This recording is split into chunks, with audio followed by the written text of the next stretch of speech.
Welcome back friends, मैं अमर मिश्रा आपका स्वागत करता हूं आपके अपने चैनल आर्म्स क्लासेस पर। आज हम बायोलॉजी का थर्ड लेक्चर करेंगे। हम लोग 2500 प्लस महत्वपूर्ण साइंस के क्वेश्चन कर रहे हैं, ऐसे क्वेश्चन जो किसी न किसी अच्छे एग्जाम में आए हुए हैं या फिर जिनके आने की संभावना बहुत ज़्यादा है। फिजिक्स और केमिस्ट्री की अलग सीरीज चल रही है और ये बायोलॉजी की आज थर्ड लेक्चर है। आइए शुरू करते हैं आपका समय न खराब करते हुए। क्वेश्चन नंबर 21, 20 तक हम लोगों ने कर लिया था। क्वेश्चन नंबर 21 यहाँ से स्टार्ट करेंगे। आप एक बार रीड कीजिए। आनुवांशिक यूनिट कहने का मतलब है कि जो हेरिडेटरी यूनिट होती है अर्थात जीन। आपसे ये क्वेश्चन भी पूछा जा सकता है कि आनुवांशिक यूनिट क्या होती है, तो आनुवांशिक यूनिट क्या होती है? जीन। अब ये बताना है आपको कि जीन होते कहाँ हैं। तो जीन कहाँ होते हैं? गुणसूत्र में। गुणसूत्र को इंग्लिश में क्या कहते हैं? क्रोमोसोम्स। आनुवांशिक यूनिट जो होता है वो क्रोमोसोम में होते हैं। क्रोमोसोम बना किससे होता है? DNA plus protein. प्रोटीन कौन सी होती है? Histone protein.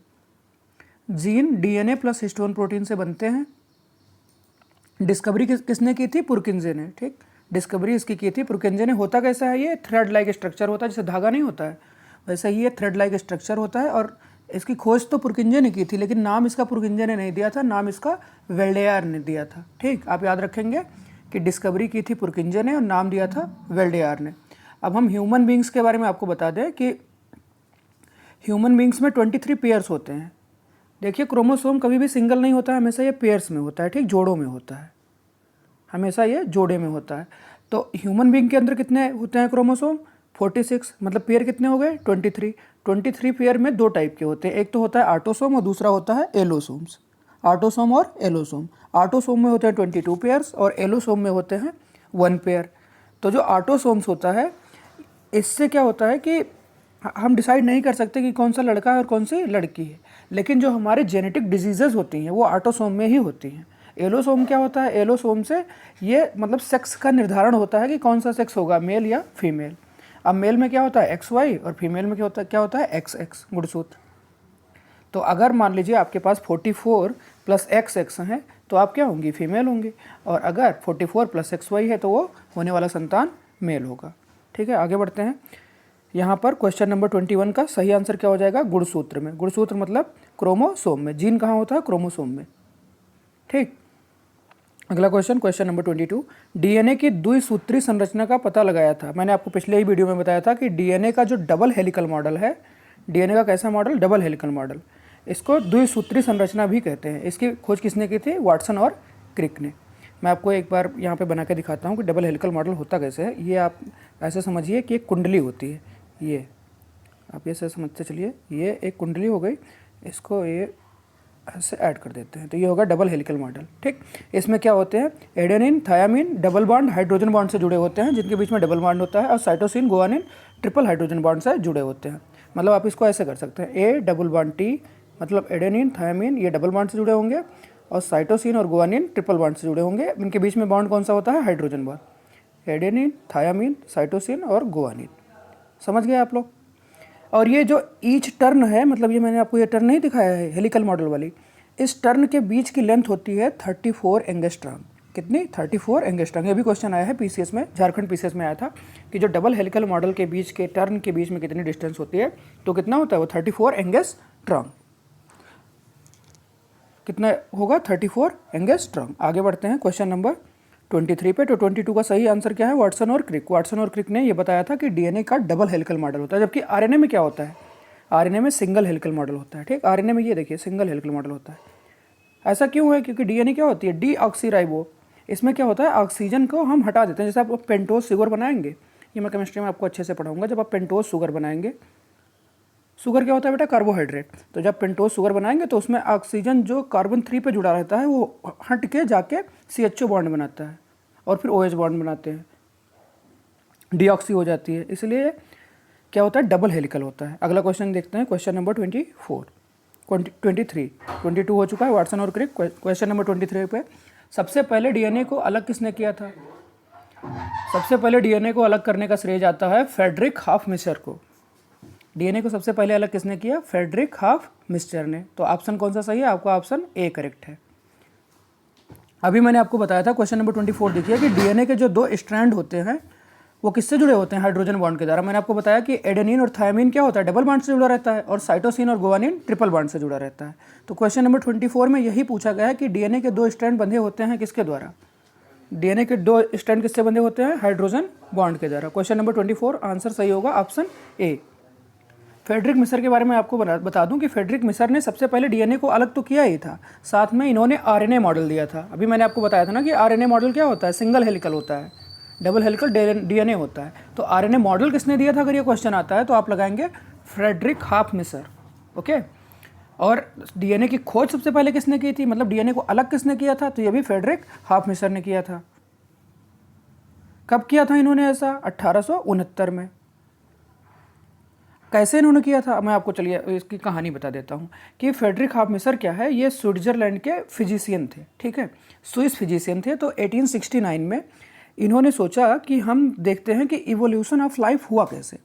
Evolution of life की थ्योरी को जानने के लिए इन्होंने एक सेल चूज़ किया जो था ल्यूकोसाइट। आप सबको पता होता है ल्यूको मतलब होता है व्हाइट और साइट्स मतलब सेल, मतलब श्वेत रक्त कणिकाएं। मतलब ये इन्होंने ब्लड लिया और ब्लड में से कौन सी सेल को चुना?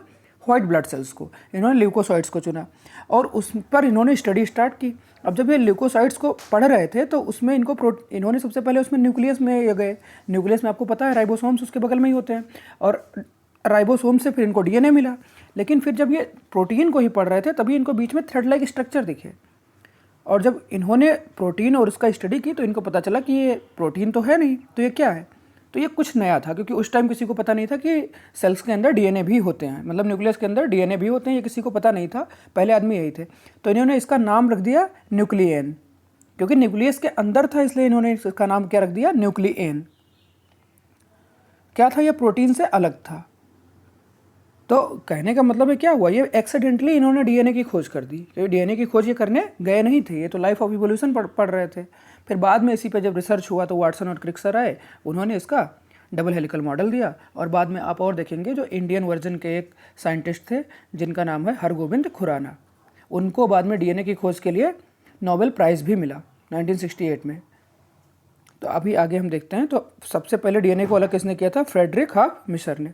क्वेश्चन नंबर 24, डीएनए के स्ट्रैंड किसके द्वारा बंधे होते हैं? ये हम बता चुके हैं आपको, हाइड्रोजन बॉन्ड से जुड़े रहते हैं। एडेनिन और थायमिन के बीच में डबल बॉन्ड और साइटोसिन और गुआनिन के बीच में ट्रिपल बॉन्ड होता है। क्वेश्चन नंबर 25, डीएनए के एक तंतुगच्छ स्ट्रैंड में आरएनए में आनुवांशिक के प्रतिरूपण की प्रक्रिया क्या कहलाती है? मतलब जो इसका कहने का मतलब है कि डीएनए के जो तंतुगच्छ होता है, मतलब जो डीएनए के स्ट्रैंड होते हैं, फिर ये डीएनए के स्ट्रैंड क्या होते हैं? बाद में जाके आरएनए में परिवर्तित हो जाते हैं। पहले डीएनए रहता है, फिर डीएनए से आरएनए, क्योंकि डीएनए से बाद में आरएनए बनेगा तभी तो प्रोटीन मिलेगी। आरएनए क्या है? Ribo nucleic acid. Ribose nucleic acid ये न्यूक्लियस में प्रोटीन का निर्माण करते हैं। क्वेश्चन नंबर 24, आपको बताना है कि इस प्रोसेस को क्या कहते हैं। तो इस प्रोसेस को आपको 25 में क्या कहते हैं? अनुलेखन। ये होता है अनुलेखन। इसमें देखिए होता क्या है, अनुलेखन को इंग्लिश में ट्रांसलेशन कहते हैं। जब सबसे पहले डीएनए होती है तो डीएनए कन्वर्ट हो जाती है 3 प्रकार के आरएनए में। जैसे मान लीजिए ये डीएनए है तो आरएनए सिंपल एक ही आरएनए नहीं होता, आरएनए 3 होते हैं। एक तो होता है एमआरएनए, दूसरा होता है आरआरएनए, एमआरएनए, आरआरएनए और तीसरा होता है टीआरएनए। एमआरएनए, आरआरएनए और टीआरएनए। एमआरएनए को कहते हैं मैसेंजर आरएनए, आरआरएनए को कहते हैं राइबोसोमल आरएनए। तो जो राइबोसोमल आरएनए है वही प्रोटीन बनाता है। एमआरएनए जो है वो मैसेंजर का काम करता है और जो टीआरएनए है वो ट्रांसफ़र करता है आरएनए को। अब जैसे मान लीजिए आपको एड्स हो गया तो एड्स के जो वायरस होते हैं वो क्या करते हैं? टीआरएनए को खा जाते हैं। तो मतलब आरएनए ट्रांसफ़र ही नहीं हो पाती है, तो हमारी सेल्स को क्या होता है? प्रोटीन मिल ही नहीं पाता है। तो जो हमारी सेल को प्रोटीन मिलेगा नहीं तो क्या होगा? धीरे धीरे वीक होती जाएंगी और हम कई प्रकार के सिंड्रोम से ग्रसित हो जाएंगे, कई प्रकार की बीमारियां हमें हो जाएंगी और उनको हमें प्रोटीन मिलेगा नहीं। तो ये ऐसी स्थिति होती है कि हमारे बॉडी के पास मान लीजिए हमारे घर में खाना है लेकिन खाना हमको मिल नहीं पा रहा है। खाना तो रखा है लेकिन बिल्कुल भी हमें कुछ भी नहीं मिल पा रहा है। तो धीरे धीरे हम क्या होंगे? वीक होंगे, कमज़ोर होते अंततः हमारी डेथ हो जाती है। समझ गए आप? तो डीएनए के जो तंतुगत स्ट्रैंड होते हैं इनसे आरएनए आनुवंशिक के प्रतिरूपण की प्रक्रिया क्या कहलाती है? अनुलेखन या ट्रांसलेशन कहलाती है। अनुलेखन या ट्रांसलेशन कहलाती है। क्वेश्चन नंबर 26, प्रयोगशाला में सर्वप्रथम डीएनए का संश्लेषण किसने किया था? मैंने आपको बताया था ना कि एक इंडियन वर्जन के साइंटिस्ट थे हरगोविंद खुराना। इन्होंने सबसे पहले प्रयोगशाला में इन्होंने ही इसका खोज किया। हरगोविंद खुराना को बाद में 1968 में 3 लोगों के साथ, अकेले इनको नहीं मिला था, 1968 में 3 लोगों के साथ इनको फिजियोलॉजी का मेडल प्राइज़ भी दिया गया, नोबेल प्राइज़ भी दिया गया, उसमें इनको मेडल मिला और 3 लोगों के बीच में इनको शेयर करना था। ठीक, तो इसमें थे गोविंद खुराना साहब, रॉबर्ट डब्ल्यू हॉले और तीसरे थे मार्सेलो डब्ल्यू निरमबर्ग, ठीक, Marcelo W Nirenberg, Robert W Holley और अपने फेवरेट अपने इंडियन गोविंद हरखुराना। हालांकि जब ये इनको ये प्राइज़ मिली तो ये इंडिया के सिटीजन नहीं थे, तब इन्होंने उससे पहले ही यूएस की सिटीजनशिप ले ली थी, इसलिए टेक्निकली ये इंडिया के साइंटिस्ट नहीं कहे जाएंगे, लेकिन ये थे इंडियन वर्जन के। क्वेश्चन नंबर 26 हो चुका है कि डीएनए का संश्लेषण सबसे पहले प्रयोगशाला मतलब लैब में किसने किया था, तो हरगोविंद खुराना ने किया था, हरगोविंद खुराना ने, और इसीलिए इनको 1968 में नोबेल प्राइज़ दिया गया। क्वेश्चन नंबर 27 है कि डीएनए की जो अंगुली छाप होती है, मतलब finger printing of DNA, DNA finger printing आपने सुना होगा, बहुत मूवीज़ वगैरह में भी न्यूज़ में रहता है। तो इससे क्या होता है बेटा कि जो डीएनए हमारी होती है ये ह्यूमन बींग्स की 99% डीएनए सेम होती है, 1% में अलग होते हैं। जो थ्रेड लाइक स्ट्रक्चर होता है उसमें अलग अलग प्रोटीन अलग अलग बेसिस पे अलग अलग तरीके से जुड़े रहते हैं। तो वही जो 1% है उसी से हम पता लगाते हैं कि ये किसका, मतलब वो हेरिडेटरी यूनिट उसी में होती है, तो उससे पता चल जाता है कि ये किसका लड़का है या किसका, कौन इसके पिता हैं। या फिर जैसे मान लीजिए कोई बच्चा है, अब कभी कभी क्या होता है, एक मूवी में आया था कि एक लड़का था, फिर बाद में वो जाके कहता है मुख्यमंत्री साहब से कि देखिए मैं हम आपके ही पुत्र हैं, तो फिर बहुत वो हो जाती है कि ये मतलब सीएम का लड़का यहाँ अनाथालय में कैसे। तो बाद में जब डीएनए फिंगर प्रिंटिंग होती है तो पता चलता है हाँ ये उन्हीं का लड़का है। तो इससे हम क्या होती है, इससे डीएनए फिंगर प्रिंटिंग से हम हेरिडेटरी यूनिट का पता लगाते हैं, मतलब हम माता पिता का पता लगा लेंगे। अब मान लीजिए कोई आदमी है उसने चोरी की, ठीक, ऑप्शन ये सही है, माता पिता का पता लगा लेंगे। कोई आदमी है उसने चोरी की, अब उसका अगर कोई भी बॉडी का पार्ट मतलब कोई भी सेल गिरेगा तो सेल के अंदर न्यूक्लियस होगी, और न्यूक्लियस के अंदर होता है डीएनए। कोई भी उसने चोरी की, उसका कुछ भी मान लीजिए बाल ही टूट के गिर गया या थोड़ी सी स्किन गिर गई, तो उस बाल से हम पता लगा लेंगे डीएनए, फिर आदमी के डीएनए से मैच करेंगे डीएनए फिंगर प्रिंटिंग से। इसमें फिंगर की प्रिंट नहीं होती है, आप ये मत समझिएगा कि अंगुली छाप है तो उंगली की प्रिंट लेते हैं, नहीं। तो इससे क्या होगा, फिर बाद में पता चल जाएगा कि चोरी किसने की है। तीसरा, मान लीजिए कोई क्राइम करता है, जैसे एक आदमी ने रेप कर दिया, तो उससे भी अगर अब उसकी अगर कोई थोड़ी सी भी सेल्स रह गई, जैसे मान लीजिए अगर आपको कोई मारता है तो आप कुछ ना करिए, तो कम से कम उसका एक बाल तो तोड़ ही लीजिए, उससे बाद में पता चल जाएगा कि आपको किसने मारा था। पुलिस क्या करेगी, ये पहचान लेगी। तो जो बलात्कारी हैं या चोर हैं या फिर कोई भी है या आपके माता पिता, आप इन सब की पता लगा सकते हैं किससे, डीएनए फिंगर प्रिंटिंग से। तो 27 का कोई आंसर यहाँ पर क्या सही हो जाएगा, सारी चीज़ें ये हैं। माता पिता का भी आप पता लगा सकते हैं, अगर कोई बलात्कारी है तो उसका भी पता लगा सकते हैं, कोई चोर है तो उसका भी पता लगा सकते हैं। तो डीएनए फिंगर प्रिंटिंग से क्या पहचान किया जा सकता है, ये सभी। ऑप्शन डी करेक्ट है।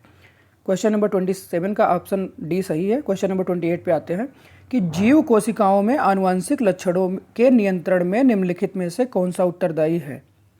क्वेश्चन नंबर 28 ध्यान से देखेंगे।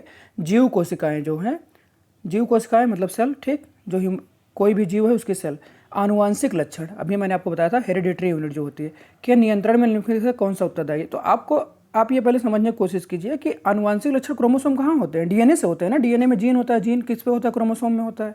तो कौन उत्तरदायी होगा, डीएनए ही उत्तरदायी होगा। मतलब 28 का आंसर कौन सा सही होगा, आंसर डी करेक्ट होगा। ये बिहार पीसीएस 2016 का क्वेश्चन आप देख लीजिए, पीसीएस से क्वेश्चन कितने आसानी से कर पा रहे हैं। क्वेश्चन नंबर 29, पुरुष में पुरुषत्व के लिए कौन सा गुणसूत्र संयोजन उत्तरदायी होता है। मैंने आपको स्टार्टिंग में पहले ही क्वेश्चन में बताया था कि क्या होते हैं, 23 पेयर होते हैं क्रोमोसोम्स के, 22 होता है ऑटोसोम्स और लास्ट वाला होता है एक पेयर एलोसोम्स। तो एलोसोम्स में क्या होते हैं, एक्स वाई और एक्स एक्स। अगर एक्स वाई है तो वो बॉय होगा, मतलब लड़का होगा, संतान जो होगी। अगर एक्स एक्स है तो वो लड़की होगी। लेकिन इसका अच्छा पता कैसे चलता है कि जो सेक्स डिटरमिन्ड क्रोमोसोम होते हैं, जैसे मान लीजिए किसी के घर में सिर्फ लड़की लड़की पैदा हो रही है, तो लोग महिलाओं को डांटते हैं, उसको कोसते हैं और कहते हैं हम दूसरी शादी कर लेंगे, तुम्हारा लड़का नहीं हो रहा है। लेकिन इसमें पूरी की पूरी, जैसे अगर किसी भी महिला को कौन सा संतान होगा, इसमें 100% रिस्पॉन्सिबिलिटी होती है मेल की।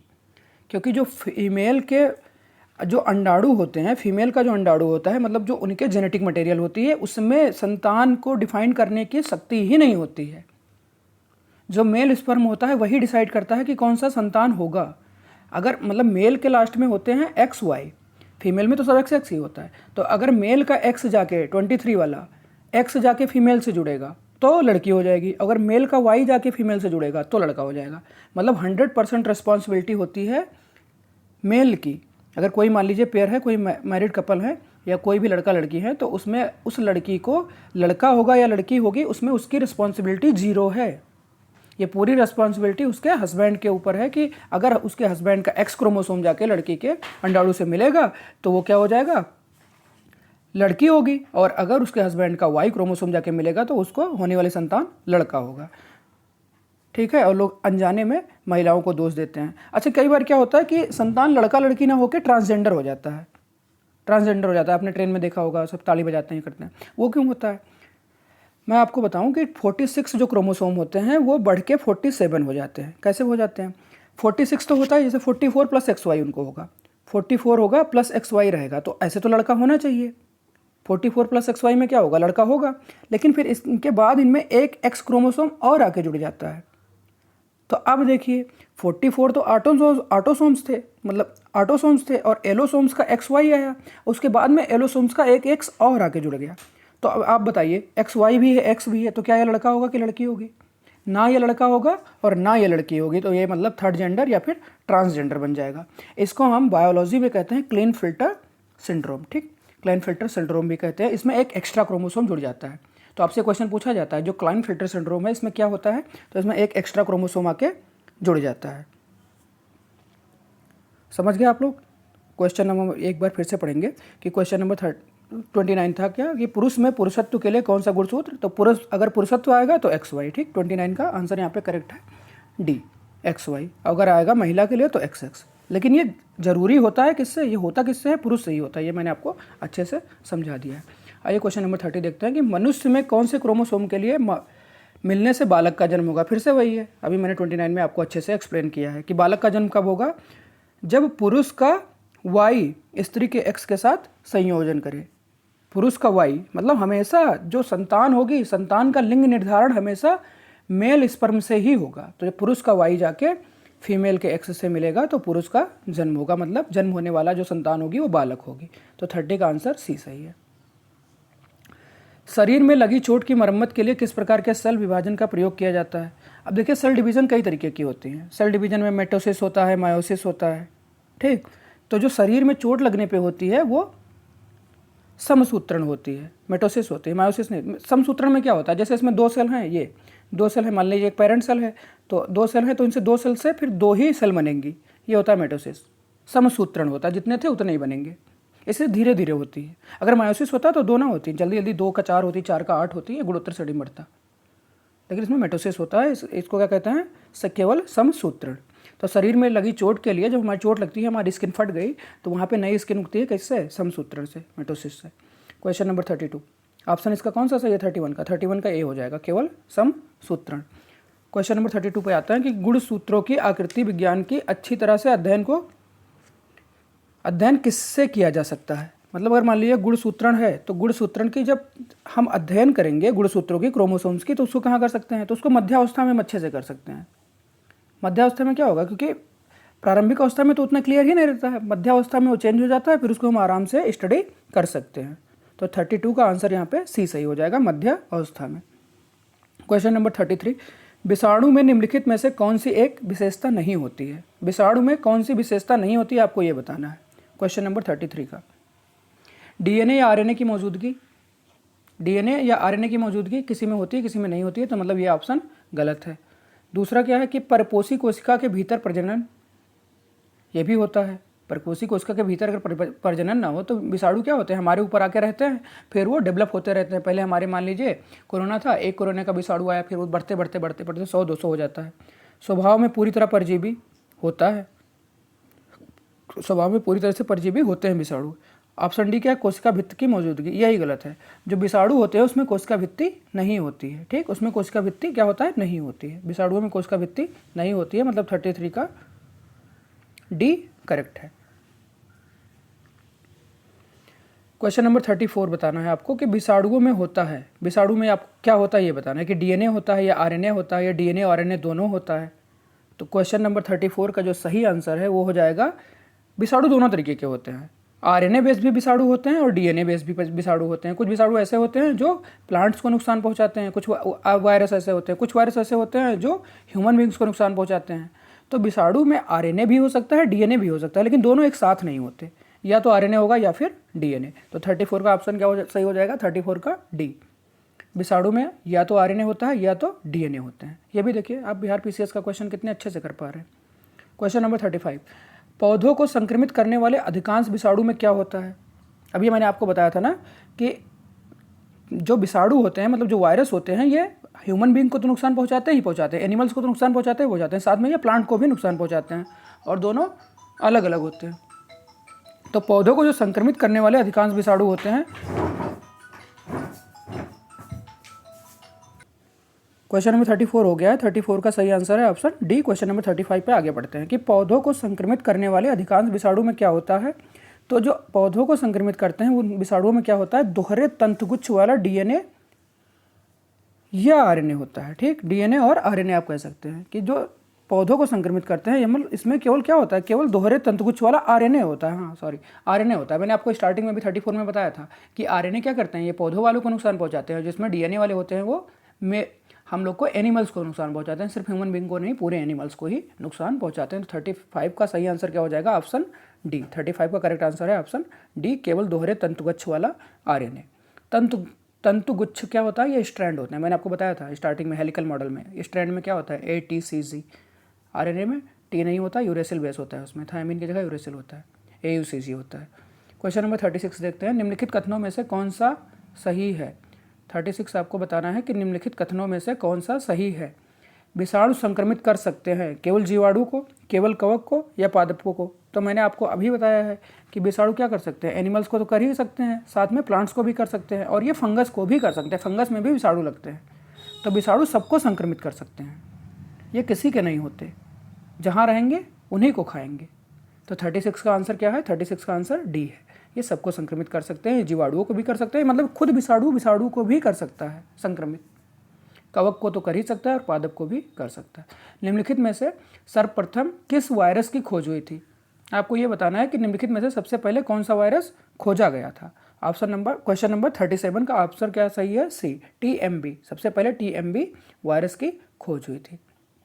क्वेश्चन नंबर 38 पे बढ़ते हैं कि एड्स जो है वो मानव प्रतिरक्षाहीनता विषाणु HIV के द्वारा होता है। एड्स किसके द्वारा होता है, HIV के द्वारा होता है। आपको पता होगा HIV का पूरा नाम क्या है, human immuno virus. Human immuno virus की सबसे पहले खोज कहाँ हुई थी, मतलब जो सबसे पहला केस इसका पाया गया था वो US में खोजा गया था, उसके बाद में ये इंडिया में आया। तो ये क्या होते हैं, रेट्रो वायरस होते हैं। 38 का आंसर यहाँ पर सही हो जाएगा, करेक्ट आंसर है ए, रेट्रो वायरस। एड्स जो मानव प्रतिरक्षा, अभी मैंने आपको बताया था कि जो एड्स के वायरस होते हैं HIV, वो किसको खाते हैं, वो ल्यूकोसाइट्स में जाके, मतलब ब्लड में वो घुस जाते हैं, फिर उसके वो tRNA को खाते हैं, ट्रांसफर RNA को, उनका वो फूड होता है, फिर जिससे क्या होती है, प्रोटीन हमारे बॉडी में ट्रांसफ़र नहीं हो पाती है। तो ये रेट्रो वायरस होते हैं। एड्स के वायरस कैसे होते हैं, रेट्रो वायरस होते हैं। क्वेश्चन नंबर 39 पे आगे बढ़ेंगे। जंतुओं में होने वाली फूट एंड माउथ रोग किसके कारण उत्पन्न होती है। जो जंतु में फूट एंड माउथ रोग होता है, ये बताना है कि इसका कारक क्या होता है। तो जंतुओं में जो फूट एंड माउथ रोग होता है वो उसका कारण जीवाणु होता है, वायरस ही होता है। इसका कारण क्या होता है, जीवाणु या वायरस। क्वेश्चन नंबर 40 करेंगे। इबोला क्या है, इबोला भी एक तरह का वायरस है। तो ये क्वेश्चन नंबर 40 तक हो गया है। आपको वीडियो कैसा लगा कमेंट करके ज़रूर बताइएगा। आप हमारे साथ बने रहिए और हमारे चैनल को सपोर्ट कीजिए, अपने दोस्तों के बीच में शेयर कीजिए और सब्सक्राइब ज़रूर कर लीजिएगा। ठीक है, तब तक फिर मिलते हैं। जय हिंद।